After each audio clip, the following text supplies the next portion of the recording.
Today, I presented on behalf of all the authors the results of the CheckMate 8HW trial with a specific focus on the population treated in first line with Nivolumab plus Ipilimumab over Nivolumab monotherapy. The trial, as you already know, was positive, having met both the dual primary endpoint of a superiority in PFS for Nivolumab Ipilimumab versus chemotherapy in first line, and a superiority in PFS for Nivolumab plus Ipilimumab versus Nivolumab alone across all lines of treatment. But actually, we are treating now the patient only in first line, and so the comparison between the doublet and the mono immune checkpoint inhibitor, it was very relevant in the population of the first line. And today we presented the new data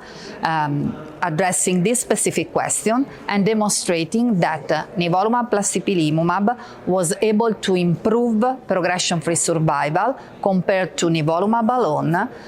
with a reduction of the risk of progression or death of 31%. The benefit was consistent along all the curves, ranging from 10 to 13%,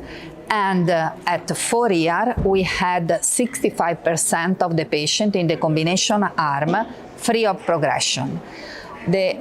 This secondary endpoint is not formally statistically significant, but the clinical relevance is huge, and along with other data showing an improvement of 12% in the response rate, with a higher number of complete response rate and lower number of disease progression, are reinforcing the concept that the doublet combination is more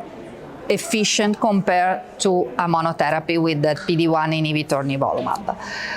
Today, I also present for the first time in a randomized trial overall survival across multiple lines of treatment, showing a benefit for Nivolumab plus Ipilimumab compared to Nivolumab, with a reduction of the risk of death of 39%,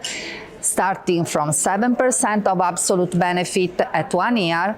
improving a long time, reaching 13%, and having 4 out of 5 patients with metastatic disease,